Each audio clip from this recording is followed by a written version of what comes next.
FGD. FGD ya, FGD. Nanti akan disampaikan oleh Bapak Profesor Dr. Handus Damris MSSJ PhD.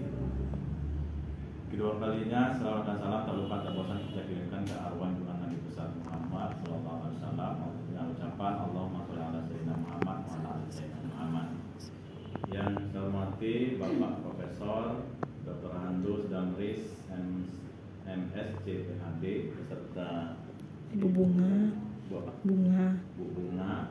dari Universitas Jambi. Kemudian yang saya hormati Bapak Ibu dari Kasih, kemudian pejabat fungsional tertentu dan staf Dinas Perkebunan Provinsi Jambi. Sebelum kita mulai, mohon maaf saya sampaikan dari Bapak Kepala Dinas tidak bisa mengikuti acara kita ini mengingat ada kegiatan lain Pak yang harus dihadiri oleh Bapak Kepala Dinas, sehingga Ibu Sekretaris mengamanahkan kepada saya untuk hadir pada kegiatan kali ini Pak. Kemudian selanjutnya dengan tidak memperpanjang waktu ya, kita langsung saja mendengarkan presentasi dari Bapak Profesor tentang rencana penelitian atau dalam proses penelitian Pak ya, dengan judul mitigasi gas rumah kaca dari lahan perkebunan sawit rakyat melalui atau di low cost teknologi dan praktek petani sawit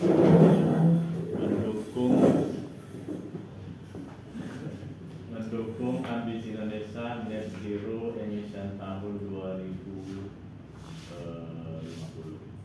Kepada Bapak kami persilakan. Alhamdulillah. Assalamualaikum warahmatullahi wabarakatuh. Ini Pak Panca sudah hadir mungkin. Terima kasih Pak sudah mengganggu waktunya yang sangat padat. Jadi mungkin sebelum kami memulai, kami silakan Pak, mungkin ada kan sepotong kata dari Pak Panca berikan. Ya sudah lebih Pak. Lanjut Pak. Ya sama. Sudah ya. Alhamdulillah. Pertama-tama tentu kita panjatkan puji syukur dari Allah Subhanahu Wa Taala atas rahmat dan karunia-Nya pada hari ini, pada siang hari ini.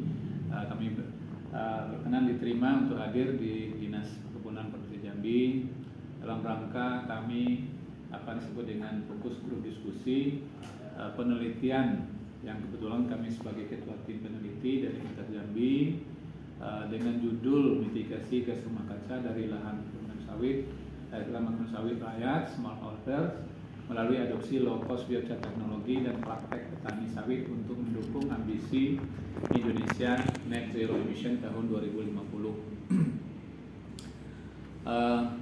Sebagaimana Bapak Ibu, kalau pada tahun 2021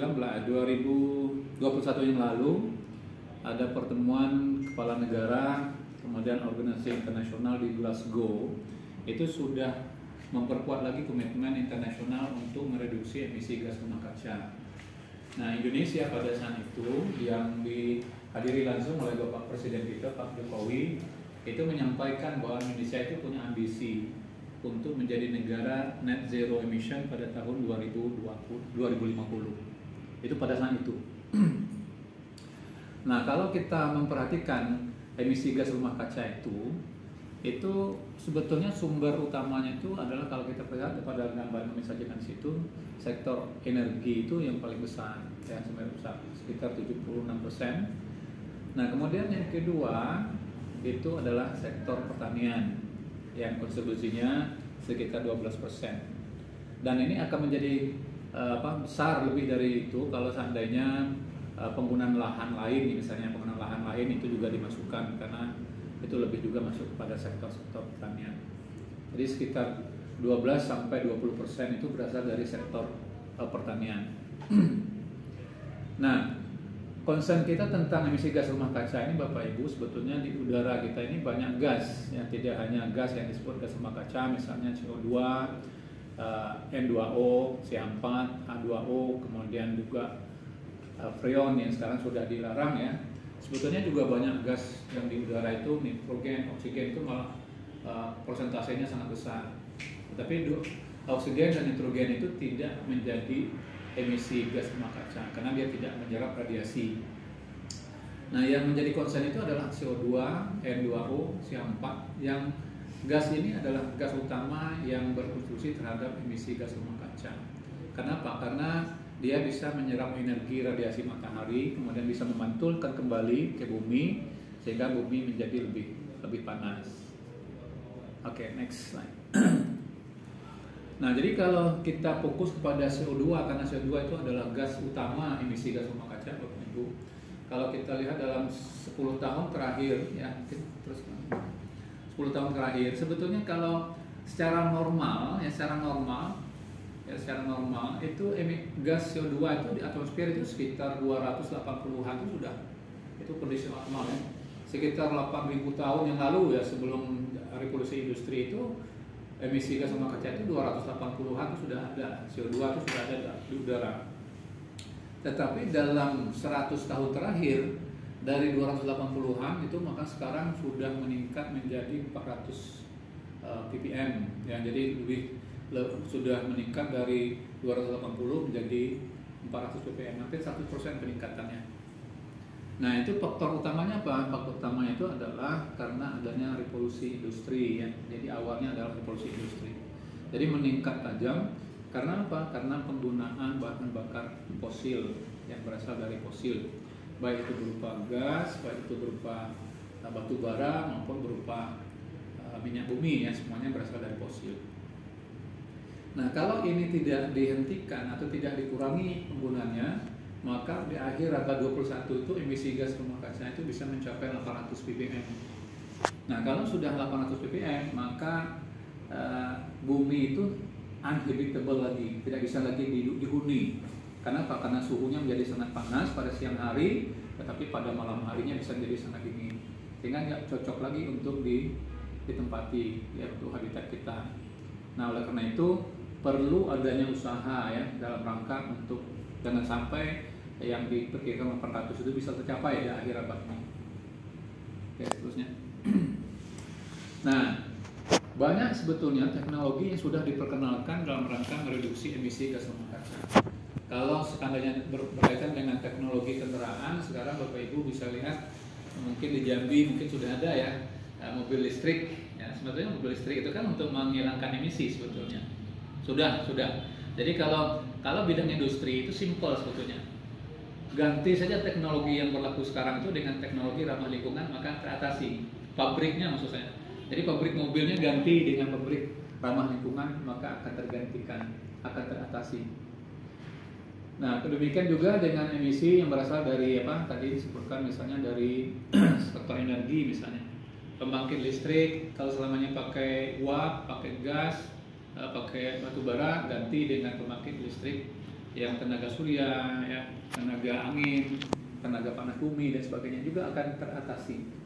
Ya, akan teratasi. Nah, tetapi kalau kita lihat dari gambar yang sebelumnya disampaikan bahwa sektor pertanian juga nggak bisa diabaikan, cukup besar. Ya, sekitar 12-20% itu sektor pertanian. Nah, sektor pertanian itu tidak mungkin teknologinya seperti itu diterapkan. Kenapa? Sumber emisi itu berasal dari tanah. Ya, dasar dari tanah, terutama dari tanah. Nah, kalau dari tanah di Provinsi Jambi saja, kalau saya tidak salah, mohon maaf kalau salah, di Jambi aja itu hampir juta hektar lahan sawit. Nah, masa teknologi mau diterapkan dalam lahan yang luasnya 1.000.000 hektar? Di Indonesia itu hampir kalau nggak salah sekitar 16 juta hektar lahan perkebunan sawit. Nah, sehingga emisi yang berasal dari lahan sawit itu menjadi sangat signifikan untuk Indonesia ya, karena luasnya yang sangat besar. Nah, pada tahun 2018 itu International Panel on Climate Change itu sudah merekomendasikan bahwa biochar teknologi itu sebagai negatif emisi teknologi. Jadi teknologi yang emisinya negatif, jadi tidak berkontribusi terhadap gas rumah kaca. Itu sudah pada tahun 2018.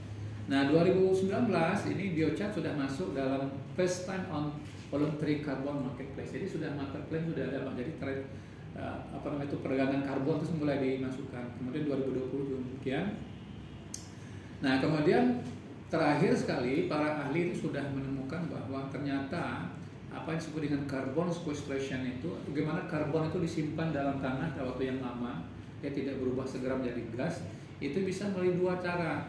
Ya, fotosintesis, tentu saja tumbuhan tumbuh besar sehingga karbonnya diserap oleh tumbuhan jadi besar. Atau yang kedua adalah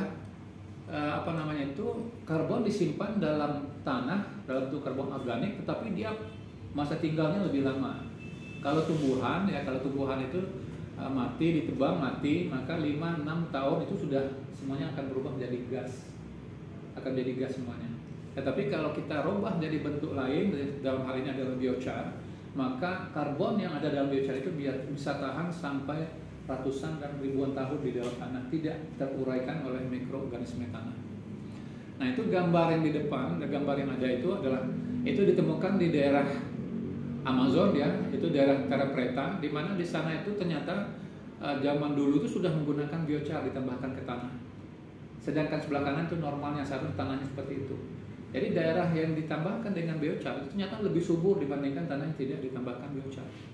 Nah, sehingga sering juga kita dengar kalau bicara biochar itu adalah teknologinya sudah kuno, tapi aplikasinya sekarang menjadi sangat signifikan, Karena apa? Karena terkait dengan reduksi emisi gas rumah kaca. Oke, seterusnya.